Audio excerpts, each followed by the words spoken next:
The night was deep and heavy in the heart of the jungle. The air hung thick with the scent of damp earth and wild blossoms, while the chorus of crickets and tree frogs filled the darkness with a constant hum. Somewhere beneath a tangle of roots and fallen leaves, a small hollow had been dug into the ground. Inside, a mother wild boar lay panting, her flanks rising and falling rapidly with the effort of birth. One by one, tiny creatures emerged into the world, striped piglets, no bigger than a man's forearm, their wet fur plastered to trembling bodies. Each bore the same pattern, delicate golden-brown stripes running along their backs, a natural camouflage that made them resemble the dead leaves littering the forest floor. Their eyes were sealed half shut, the light of the world still too much for them, and their first instinct was not to look, but to seek warmth. The mother nudged each of them gently with her snout, guiding them towards her belly. The moment they found her teats, the hollow filled with the small, desperate suckling sounds of life beginning.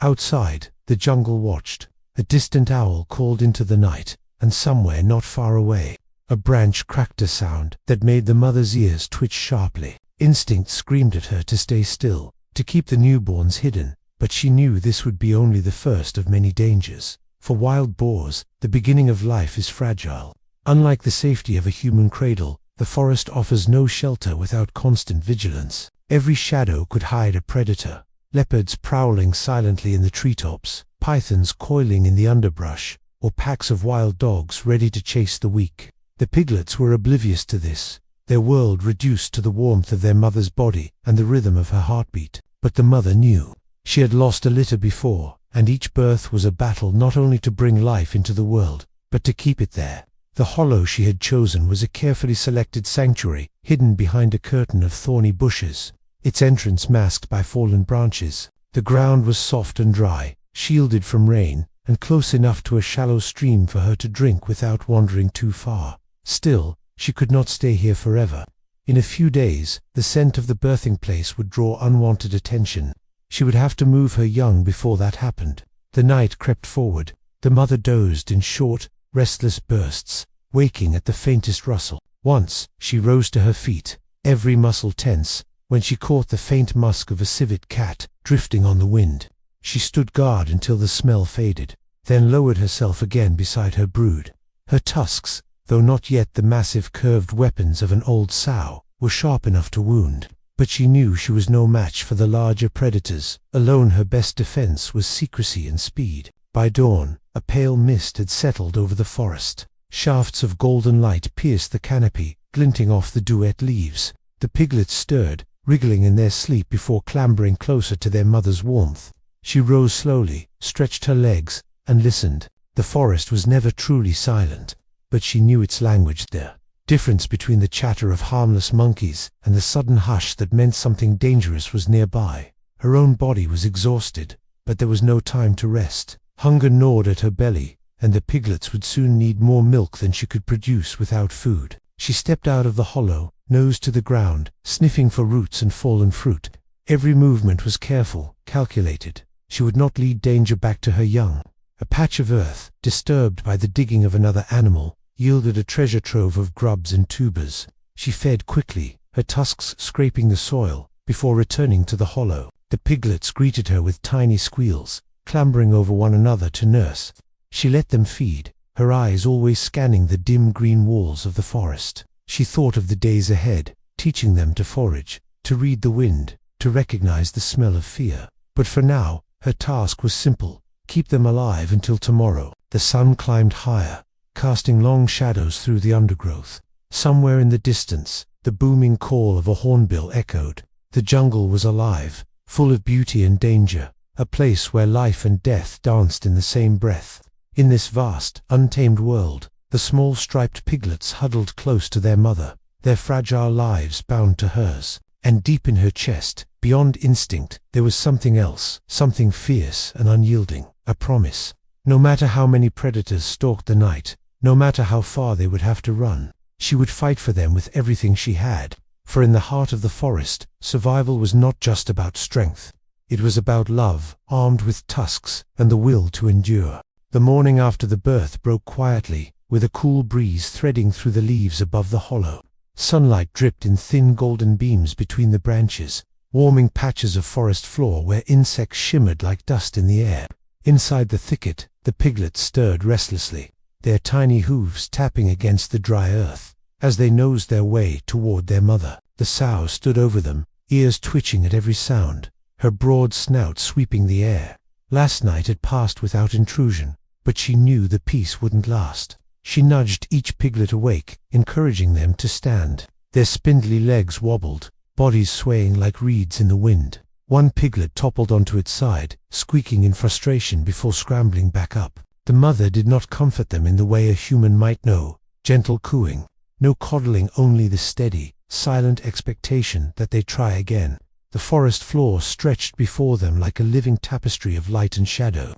Every patch of ground was alive, ants marching along invisible highways, beetles rolling pellets of dung, and fungi pushing their pale heads through damp soil. The piglets blinked in the sudden brightness, as they followed their mother out of the hollow for the first time, their striped coats blending almost perfectly with the dappled light. Camouflage was their birthright, and it was working for them already. The sow led them no more than a dozen paces from the den, stopping frequently to listen. She knew the danger was greatest now, when the piglets were still slow and unsure. The air was thick with smells rotting fruit, wildflowers, the musk of other animals, but her attention was tuned to the faintest whiff of threat. Somewhere to the east, a family of macaques chattered loudly, a sign that no predator was near them at that moment. To the west, the wind carried the faint coppery scent of blood from some recent kill recent, enough to turn away. The piglets were distracted by everything. They stopped to sniff at curling leaves, paw at soft moss, and chew experimentally on twigs too tough for their teeth. When they strayed too far, the mother grunted low in her throat, a deep, resonant sound that made them freeze, ears flicking toward her. That call meant danger, even if they didn't understand from where. In time, they would learn to recognize the difference between her calls, the short, sharp snap of alarm, the low, urging hum to follow, and the soft, rhythmic purr she used when they were safe. Their first lesson came sooner than expected. As the smallest piglet nosed through a pile of leaves, a sudden rustle erupted from beneath. A green vine snake, disturbed from its coil, shot forward in a flash of movement. The piglet squealed, springing backward. The snake wasn't venomous enough to kill, but it could still bite hard. The mother's reaction was instant. She lunged forward, snapping her jaws and stamping her front hooves. The snake vanished into the undergrowth, leaving the air trembling with tension. The piglets clustered tightly around her legs, their earlier curiosity replaced by wide-eyed fear. The sow let them huddle for a moment, then nudged them onward. The forest was a teacher, and every danger was a lesson written in scent and sound. Her own mother had taught her the same way, by leading, by example, by surviving. There were no lectures here, no words, only instincts honed over thousands of generations. By midday, the heat grew thick enough to press down on their backs. The sow led them toward a shallow stream fringed by ferns and elephant grass. The water shimmered in the dappled light, and the piglets approached it cautiously, sniffing. One dipped a snout into the current and pulled back, startled by the coolness. Another splashed clumsily, sending ripples across the surface. Their mother drank deeply, the muscles in her thick neck shifting as she swallowed. She would not linger. Streams were lifelines for prey and predators alike. Crossing the water was another challenge. The current was mild but insistent, pulling at their tiny legs. One piglet panicked halfway across, bleating shrilly until the mother doubled back, pressing her body alongside it to guide it to the other side. Safe on the bank, the piglets shook themselves off, their damp fur darkened to a deep brown. The scent of wet animal clung to them now, one more trail for predators to follow. As the day waned, shadows lengthened across the forest floor, stretching like dark fingers. The sow decided it was time to return to the den. The journey back was slower. The piglets tired easily, their earlier energies sapped by the unfamiliar world. Yet there was a subtle change in them. Their steps, though wobbly, were steadier than in the morning. They no longer froze at every insect buzz, and they stayed closer to their mother without needing constant correction. Back in the hollow, they collapsed into a tangle of small, striped bodies. The mother curled around them, her body a wall of warmth against the cooling night. Above, the canopy swayed, and the jungle began its nocturnal symphony again. Somewhere in the darkness, eyes watched. The forest was always watching, but for now, the piglets slept, safe under the vigilant gaze of the only guardian they had. They had taken their first steps into the vast, dangerous world. The forest had begun to shape them, and though they were still fragile, the lessons had already started to sink in. In time, their legs would grow strong, their senses sharp. But tonight, in the hush of the jungle, they were still just newborns, dreaming beneath the sheltering tusks of their mother. By the time the second week dawned, the piglets had already grown sturdier. Their spindly legs were filling with muscle, their bellies round from the constant feedings. The golden stripes on their backs, once so bright, had begun to soften, blending even more perfectly into the mottled browns of the forest floor. But camouflage alone would not save them. The forest was not kind to the slow, the careless, or the ignorant. Their mother knew this better than anyone. She had lived through 3 rainy seasons, outlasted droughts, fought off predators, and evaded traps left by humans. Now it was her turn to pass those instincts on without words, without explanations, just through the raw, unrelenting lessons of survival.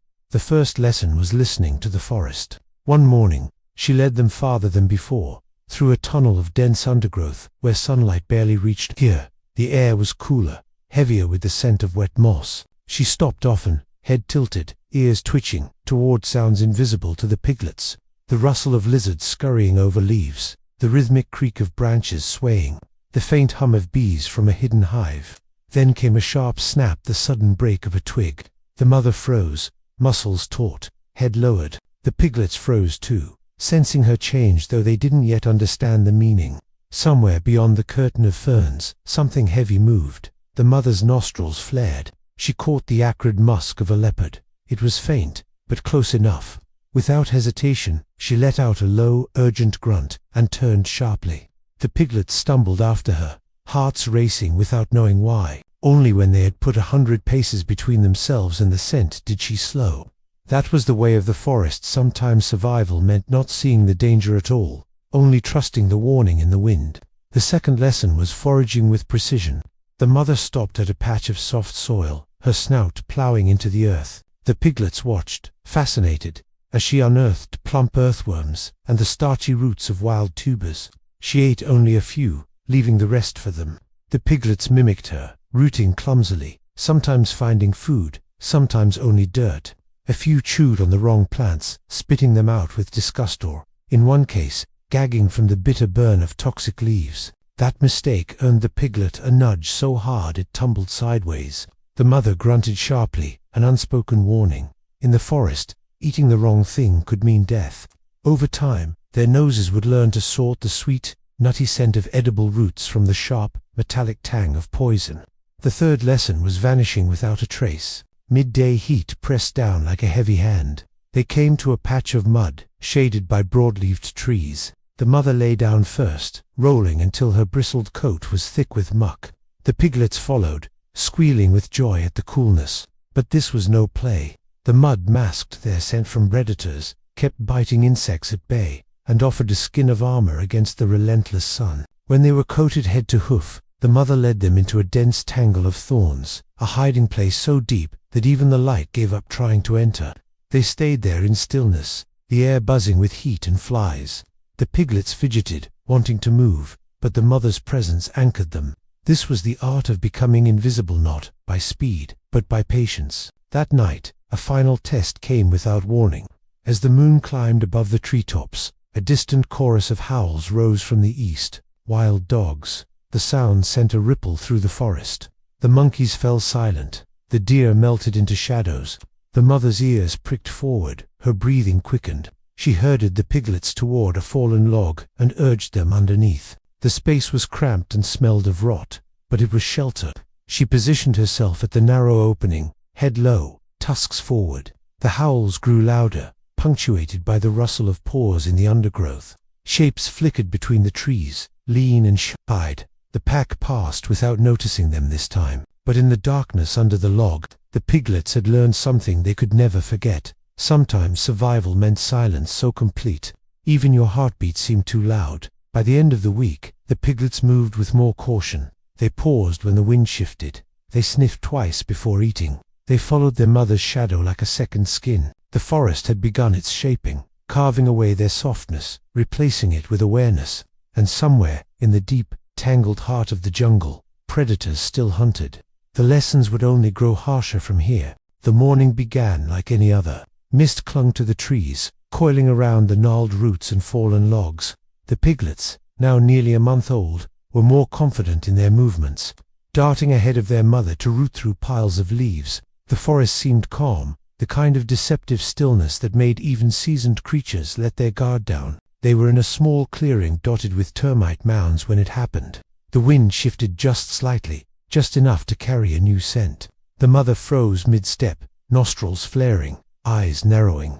It was a smell that cut through the green freshness of the morning, sharp, musky, and heavy with the promise of blood. She grunted low, the warning note sharp and urgent. The piglets, sensing her tension, clustered close, but before she could lead them away, a ripple of movement disturbed the tall grass at the clearing's edge. The stalks swayed, then parted, and a tawny shape slid into view, a young leopard, muscles rippling under its spotted coat. The predator moved with the slow grace of something that knew it was faster than its prey.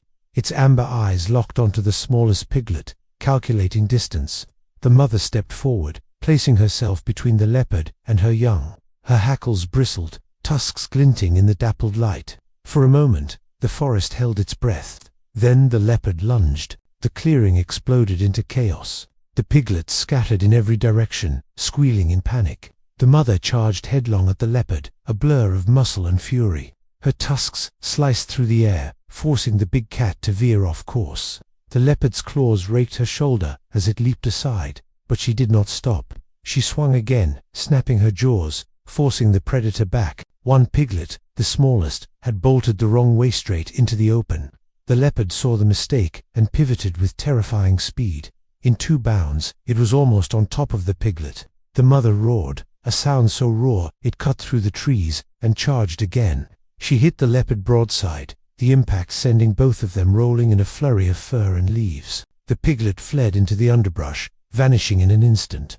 The leopard landed on its feet, tail lashing, ears flat with rage. But the mother stood her ground, chest heaving, eyes blazing with defiance. They circled each other, predator and prey locked in a primal standoff. The leopard's tail flicked once, twice, and then it turned away. Perhaps the risk was too high.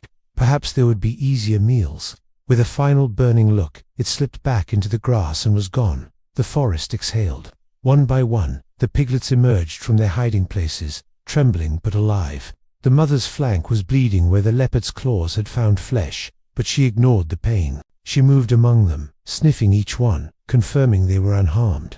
That night, the family huddled tighter than usual in the den. The piglets, still shaken, pressed their bodies against her, as if afraid the shadows might come alive again. The mother stayed awake long after the forest's night chorus began, eyes fixed on the darkness beyond the thicket. In the wild, death was never far away. Today, they had escaped it, but the lesson was clear. The forest did not forgive mistakes, and predators never stopped watching. The first raindrops came with a hush, soft and almost polite, tapping gently on the canopy. For days the air had been heavy and restless, the kind of thick, wet heat that promised storms. The mother wild boar felt it in her bones, in the way the forest smelled rich and sharp, as if every leaf and root was bracing for what was to come. By nightfall, the gentle tapping had turned into a relentless drumming.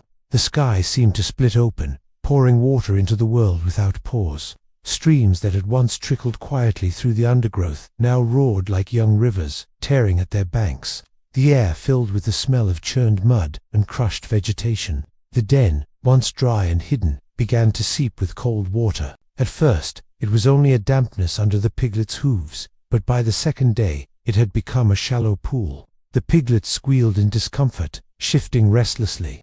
Their mother knew that danger water meant scent trails washed away, but it also meant the risk of flooding and the approach of predators driven from their own shelters. On the third night, disaster came. A distant rumble built into a deep, grinding roar as a surge of floodwater pushed through the forest. It came not as a creeping rise, but as a sudden, forceful wave. The mother stood instantly, grunting sharply. The piglets scrambled to their feet, eyes wide. She nudged them toward the entrance, her body blocking the water as long as she could. The forest floor had transformed into a shifting, muddy river. She led them into the current, keeping her body between the piglets and the deepest parts. The water tugged at their legs, trying to pull them off balance. One stumbled, swept sideways, but she lunged, catching it between her shoulder and neck, pushing it back to safety. Lightning split the sky, revealing a nightmare world of half-submerged roots and rushing debris.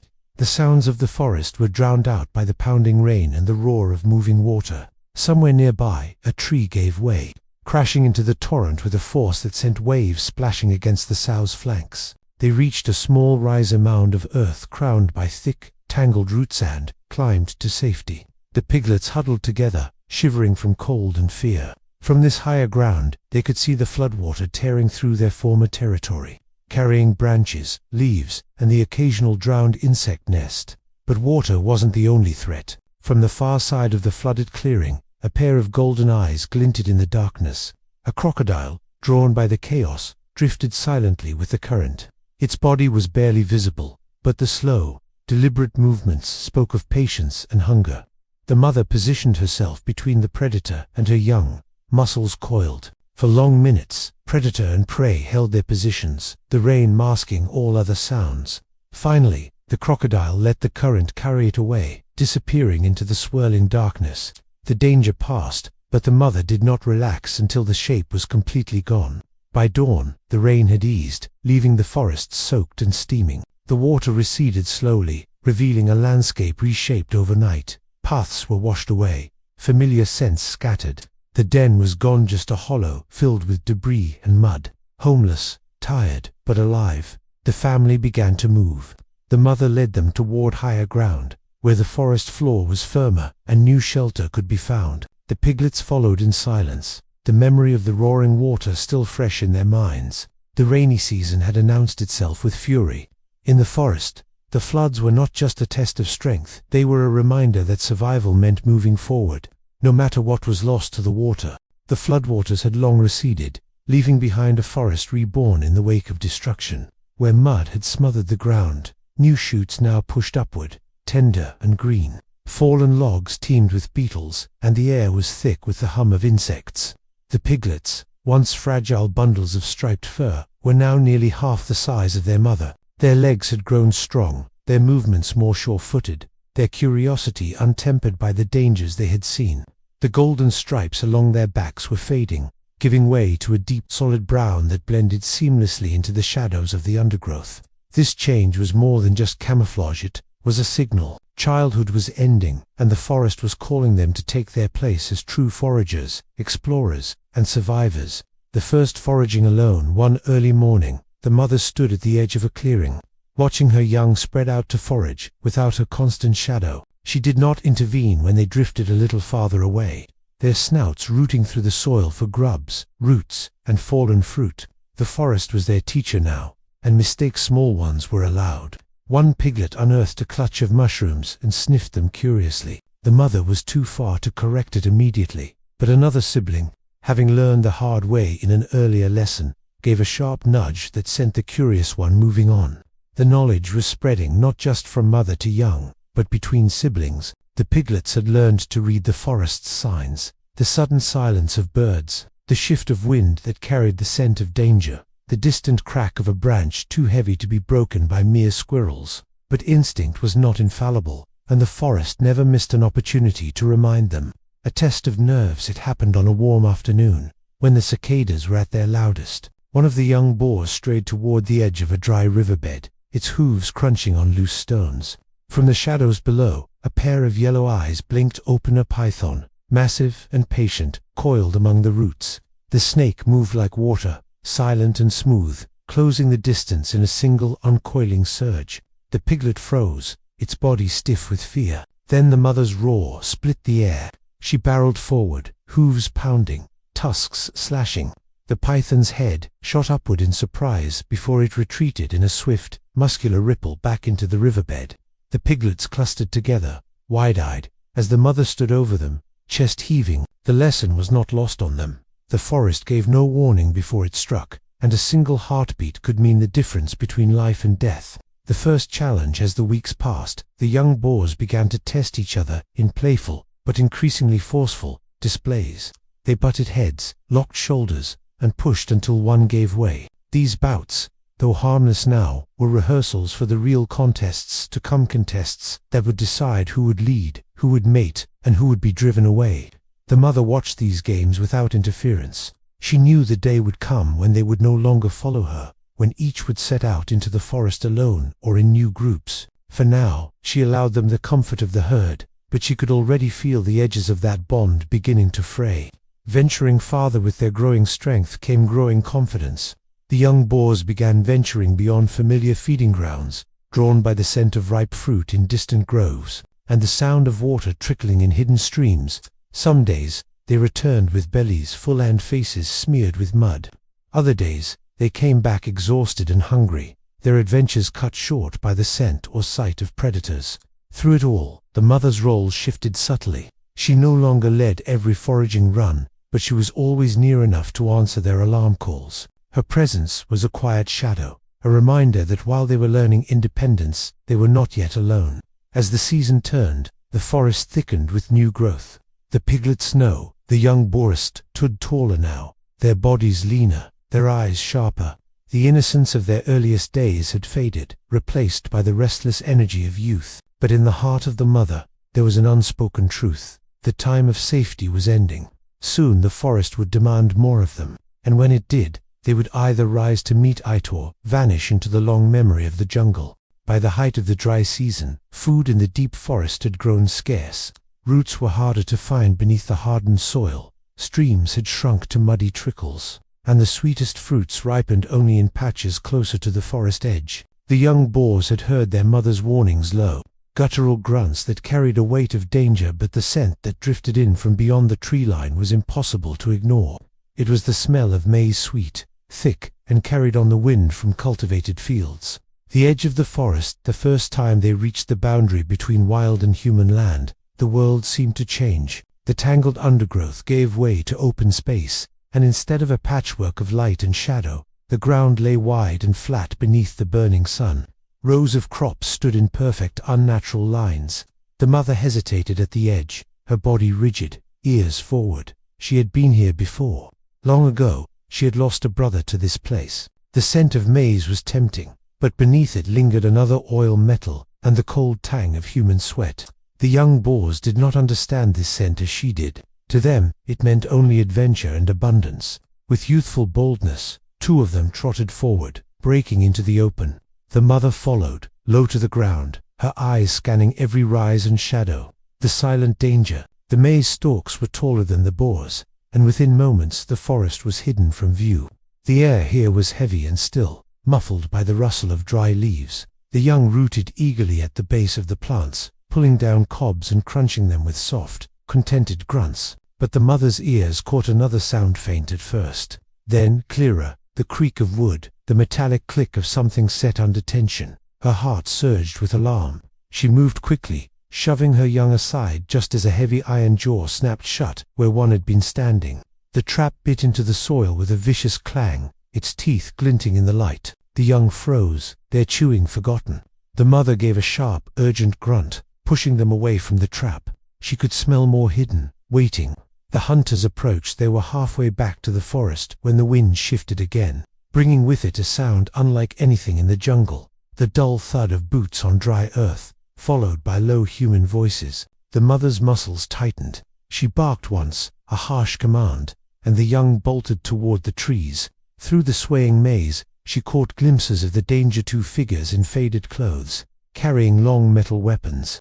They moved with purpose, scanning the ground for movement. A sharp crack split the air, louder than thunder. A spray of dirt erupted near one of the young, who stumbled in shock. The mother wheeled, charging toward it, her body a wall between her offspring and the hunters. She drove them forward until the safety of the undergrowth closed around them. Only when they were deep in the shadows did she slow, her flanks heaving.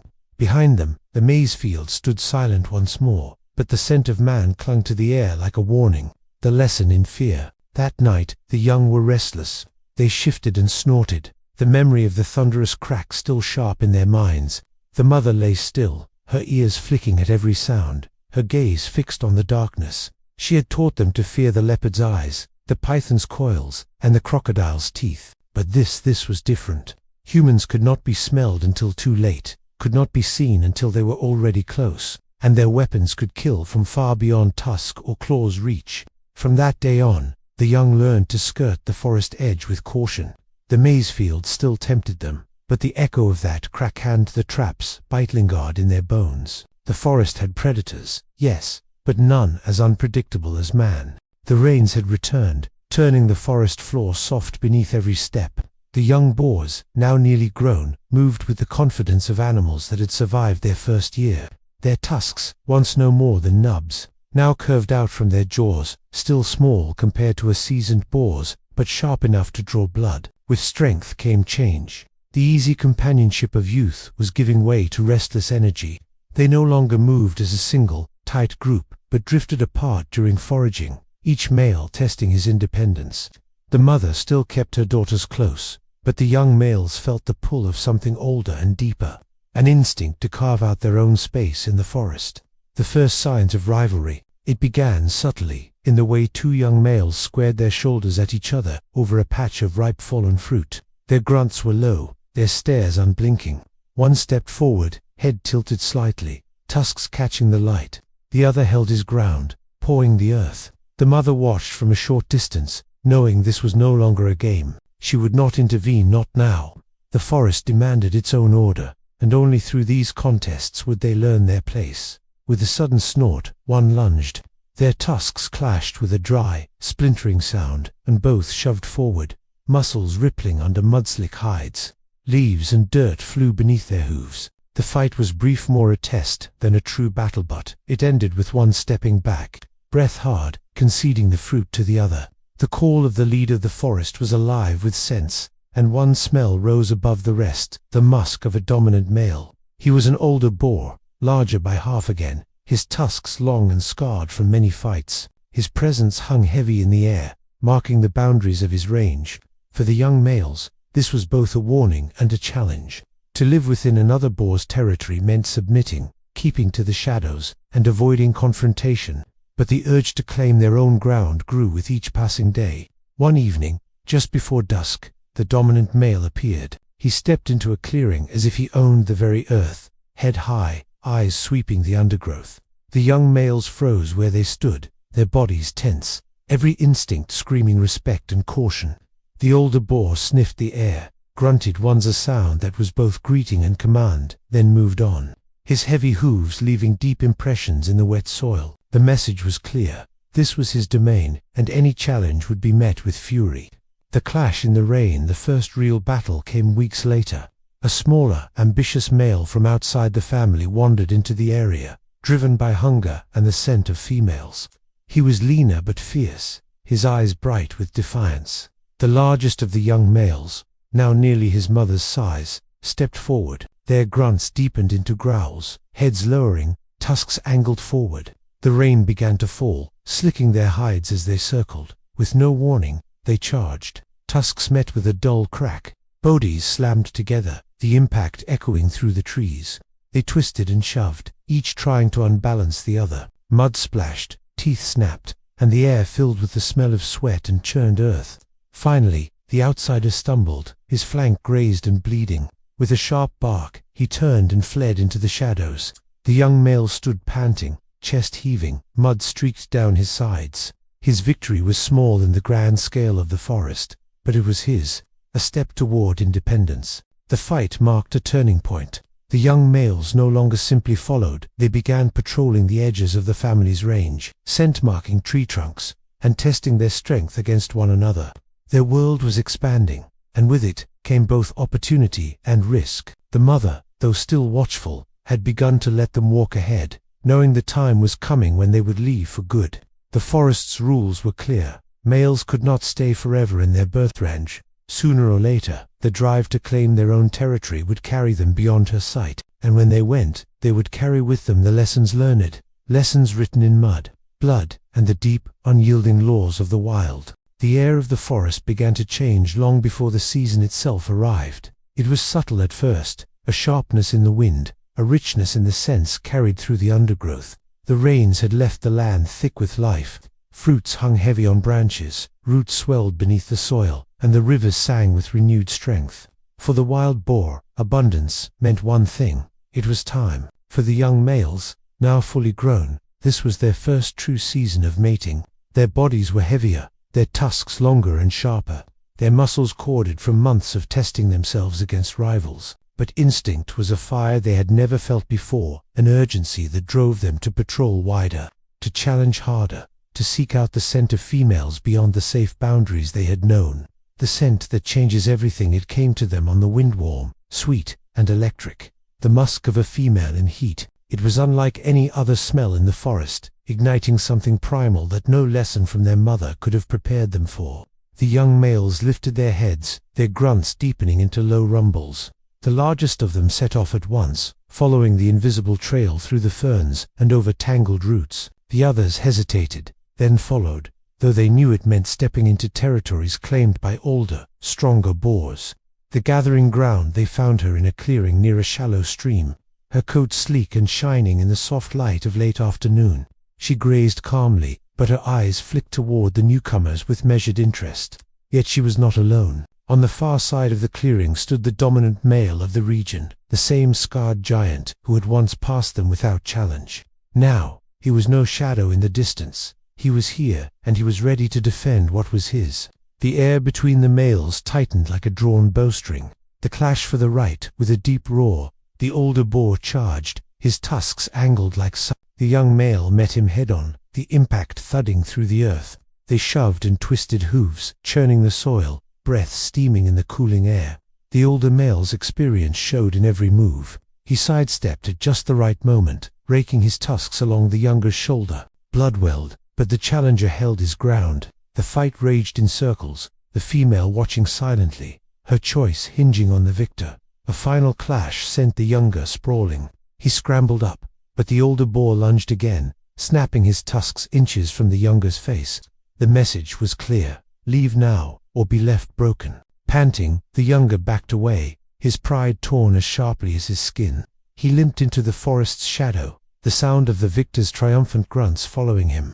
The rhythm of the season for weeks. The forest echoed with the sounds of such battles, tusks clashing, earth tearing, bodies colliding in the primal dance for the right to breed. Some males won quickly, others carried their wounds for days. Even the females were changed in this season. They moved with purpose, choosing their mates with a discerning eye, ensuring their offspring would carry the strength to survive the forest's harsh laws. Lessons in defeat. The young male who had lost in the clearing did not return to his mother's range. He wandered deeper into unfamiliar territory, nursing his wounds and his anger. But even in defeat, the season had taught him something. That survival was not only about avoiding death, but about returning stronger after being beaten. The mating season was not over, and neither was his chance. Somewhere out there, another clearing would hold another female and another fight. The forest was never quiet during the mating season.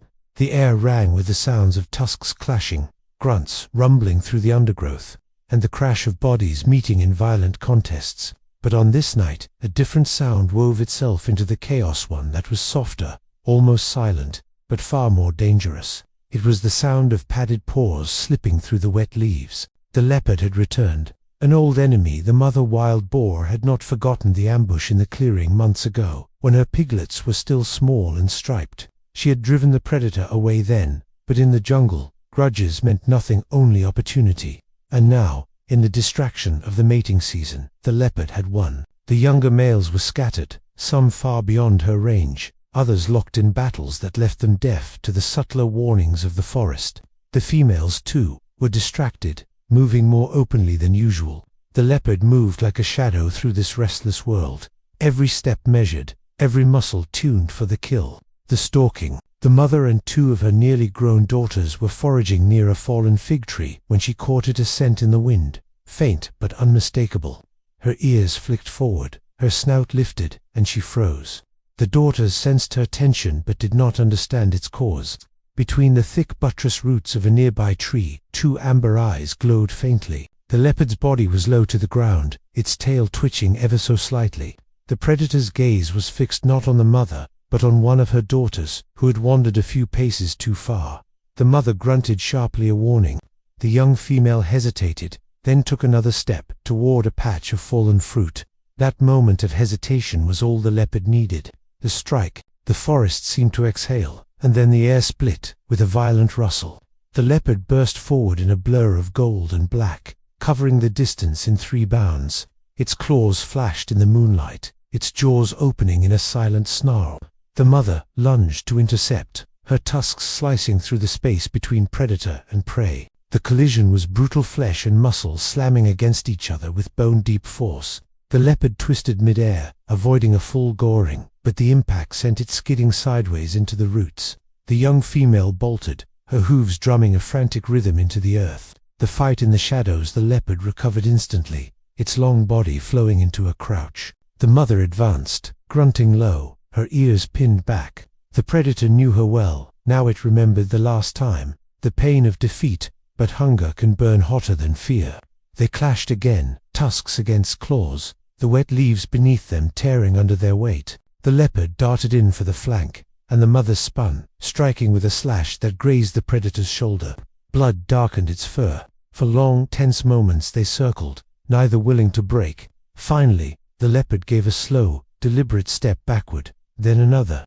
Its eyes stayed locked on the boars, a silent promise that this was not over. With a final flick of its tail, it melted back into the undergrowth, swallowed by the night. Aftermath. The mother stood still, her breath loud in the quiet. The daughters returned slowly, their bodies trembling, eyes wide. The forest had gone still around them. Even the insects seemed to hold their breath. They moved on together, deeper into the safety of the trees. The leopard had failed again, but it would not stop trying. In the jungle, predators never forgot a meal they had been denied, and the mother knew one day she might not be there to stand between it and her young. The rains stopped earlier than usual that year. At first, the forest seemed only quieter, its streams a little shallower, its air drier. But as the weeks passed, the change deepened. Leaves curled at their edges, brittle and brown. The ground cracked in places where the sun baked it day after day. Even the wind carried dust instead of moisture, and the once rich scent of damp earth faded into something sharp and empty. For the wild boar, the change meant one thing. Survival would now demand movement and risk. The thirst waterholes, that had been dependable for years, shrank into dark, stagnant pools ringed with cracked mud. The smell of decay hung over them. Fish floated belly up, their silver scales dulled. The mother led her daughters and the younger members of her group from one dried bed to another, their snouts working desperately at the dampest patches. Even the smallest sips were precious now, but every visit to a water source was dangerous. Predators knew the rules of drought. Everything living would come here eventually. One evening they arrived at a shallow, muddy pool, just as a herd of sambar deer scattered in panic. The reason came a moment later. A massive saltwater crocodile, its rough back breaking the surface with terrifying slowness. The boars turned at once, moving away without a sound. In the dry season, thirst could kill as swiftly as teeth. The hunger food was no easier to find. The undergrowth, stripped by other foragers, yielded little beyond bitter roots. The fig trees bore no fruit. The palms had long been raided by birds and monkeys. The boars began traveling at night to conserve energy, their bodies moving like shadows through the moonlit forest. One night, the scent of maize reached them again, faint but undeniable. The mother hesitated. She remembered the traps, the gunshot, the way her young had nearly been caught. But hunger has a way of pushing aside memory. They skirted the edge of the maize field, digging quietly at the outer rows, their ears swiveling at every distant sound. It was a dangerous gamble, but they left with bellies heavier than they had been in days. The risk had paid off this time. The journey to the river, when the heat became unbearable, the mother made a decision. She would lead them to the great river that cut through the far side of the forest, a journey of several days. The river never dried completely, even in the harshest seasons, but reaching it meant crossing open savanna and venturing into territories ruled by other predators and rival boars. They moved mostly at dawn and dusk, resting in the thin shade of scattered trees during the hottest hours. Each night, the air vibrated with the distant calls of hyenas and the low cough of leopards. The group kept close, their senses tuned to every whisper of the wind. The river's edge. When they finally reached the river, the sight was almost overwhelming. The wide expanse of water shimmered in the early light, and green growth lined its banks like a promise. The boars drank deeply, their thirst easing for the first time in weeks. But the river was no safe haven. Large predators came here, 2 crocodiles lurking beneath the surface, lions that prowled the banks at night. The mother knew they could not linger. This was a place to refuel, not to settle. They fed on fresh roots and water plants, restoring their strength. When the time was right, she led them away again, carrying the knowledge that the drought was not over, and that the return journey would be just as dangerous as the way here. The forest would welcome them back when the rains came, but until then, they moved like ghosts through a land stripped bare. The dry season had burned away any softness left in them, leaving only muscle, instinct, and an unbroken will to survive. The drought did not break. Week after week, the sky stayed empty, its blue, cruel, and endless. Even the clouds, when they came, were thin and brittle, scattering before they could darken. The forest no longer smelled of life, it smelled of dust and fear. The mother knew they could not stay. The small pockets of food they had found near the river were dwindling. Other animals, deer, monkeys, porcupines, had already moved on. The signs were everywhere, old tracks stretching into the distance, fresh dung baked hard by the sun, the absence of calls from birds that once sang at dawn. It was time to leave. The first steps, migration for a wild boar, was not like the great, ordered movements of antelope herds. It was messy, dangerous, and uncertain. The mother led her group at dawn, keeping 2 game trails shaded by whatever trees remained. Their direction was guided by smell and memory, by the faint scent of greener lands carried from far away. By midday, the forest gave way to open scrub. Here, every step was exposed. The heat pressed down like a hand, and dust rose in small clouds around their hooves. The young females panted, their sides heaving. The mother pushed on, knowing that stopping too long in the open was an invitation for death. Rivals on the road on the second day, they caught the scent of another boar group, a large one, led by a massive male with tusks worn but deadly. The 2 groups crossed paths at a small waterhole, little more than a muddy pit ringed with cracked clay.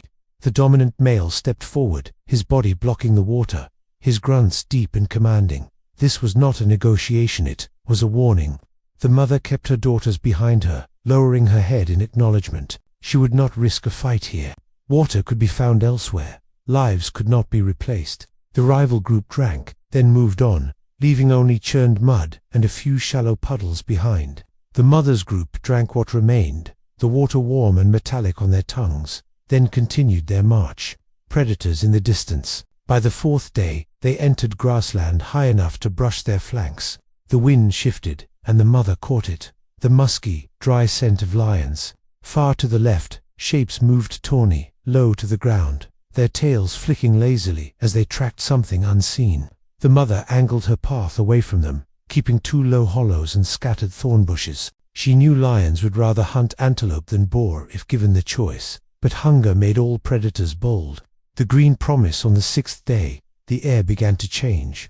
The dust smell faded, replaced by something fresher, faint but real. The trees grew thicker, their leaves less curled. A trickle of water crossed their path, cool and clean. The younger boars drank greedily, splashing their snouts in relief. By the 7th morning, they reached a stretch of woodland untouched by drought, its undergrowth thick with roots and tubers. Streams wound between moss-covered rocks, and the air was alive with insect song. Here, the earth was soft again, the plants green and sweet. The group collapsed into the safety of the shadows, feeding until their bellies were round.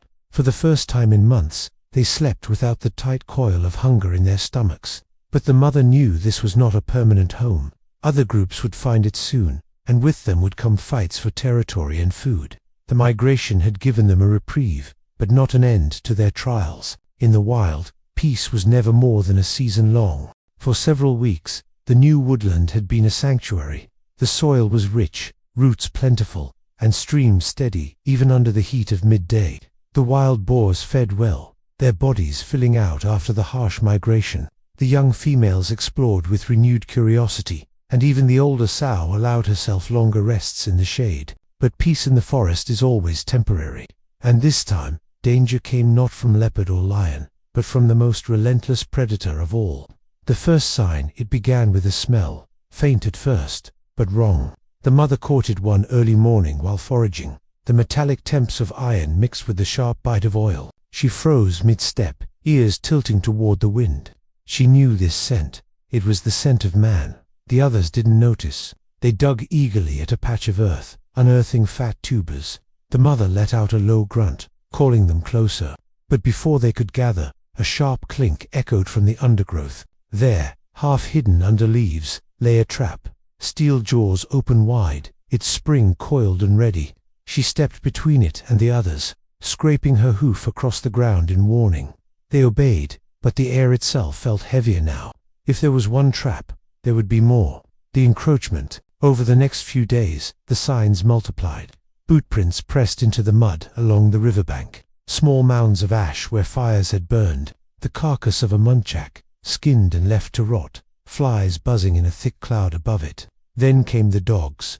The first bark was distant, a faint ripple through the morning stillness. Then another, closer, sharper. The mother's muscles tensed. She barked once, sharply a command, and the group began to move, slipping between ferns and low-hanging branches. The barking grew louder. Leaves shook as bodies pushed through them. The dogs were lean and fast, their tongues lolling, eyes bright with the chase. Behind them, human voices called out, urgent and excited.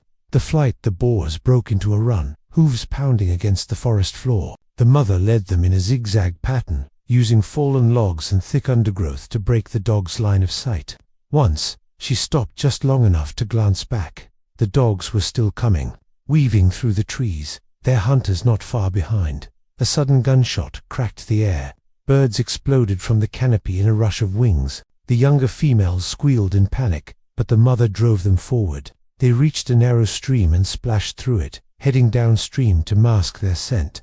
The water was cold and fast, tugging at their legs, but it offered the only hope of losing the trail. The standoff as the stream bent around a large rock. The mother slowed. She positioned herself at the rear of the group, ears forward, tusks low. If the dogs caught up here, she would fight. For long moments, only the sound of water filled the air.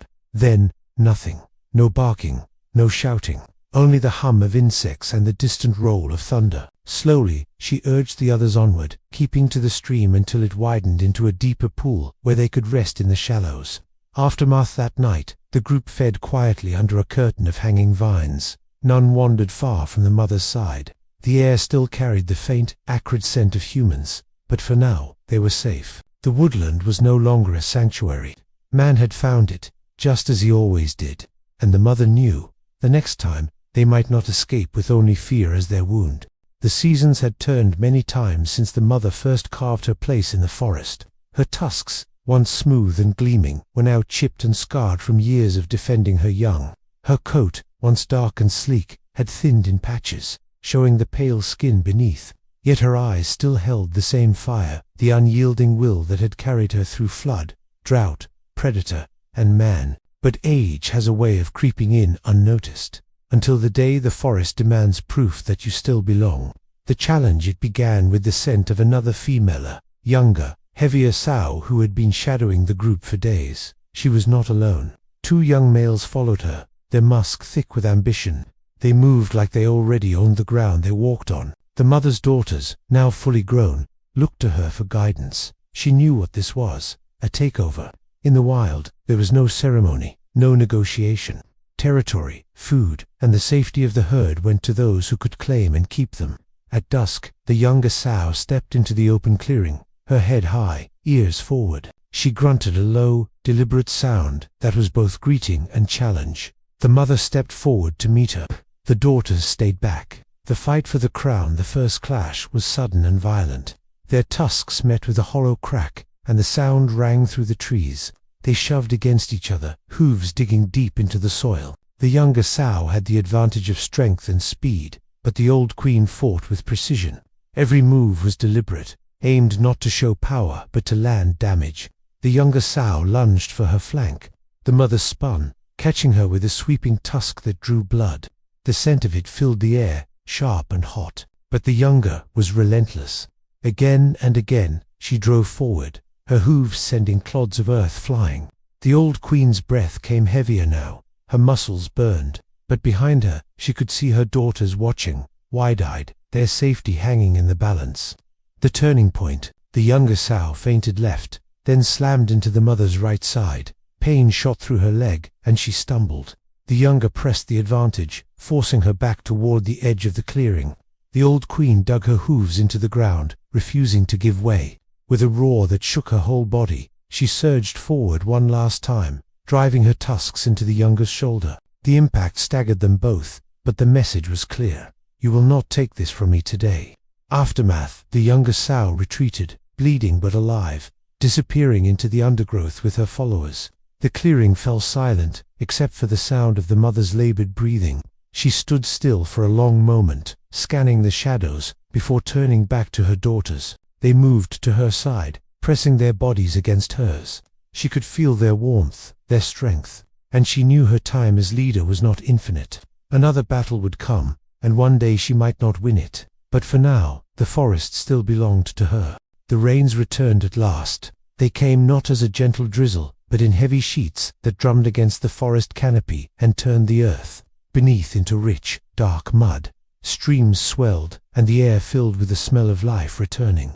For the wild boar, it was a season of plenty. Roots softened for easy digging. Fruits fell in abundance, and fresh shoots pushed up from the soil overnight. For the old queen, it was a bittersweet blessing. Her wounds from the last great battle had healed, but slower than they once would have. Her muscles ached more often now, and her tusks felt heavier in her jaw.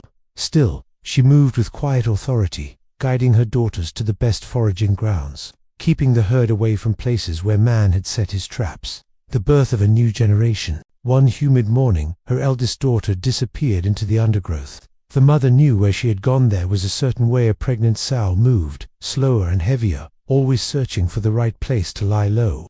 Days later, the sounds reached her ears, the faint squeals of newborn piglets, soft and high-pitched. She approached carefully, stopping just far enough to watch without intruding.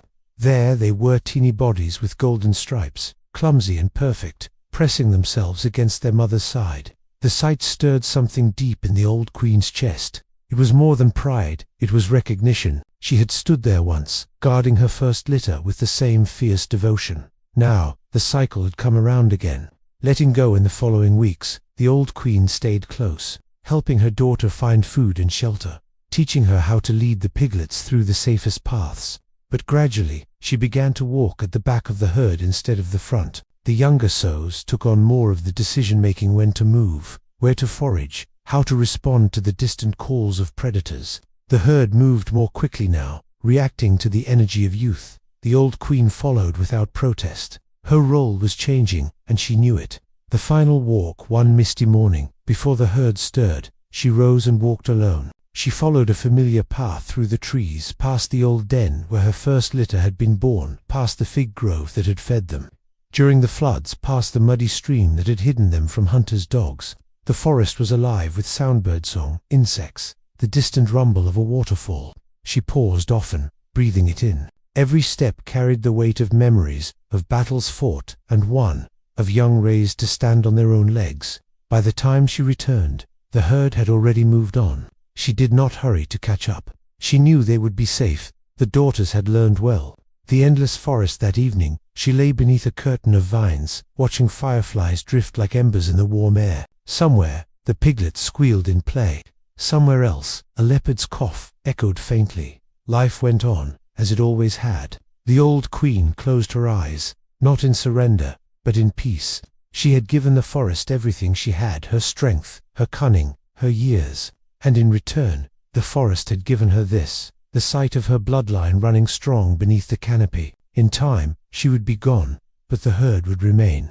New queens would rise. New litters would follow their mothers through the mud and leaves. The predators would still hunt, and the boars would still fight, and the great cycle would keep turning. In the heart of the jungle, nothing truly ended, only began again.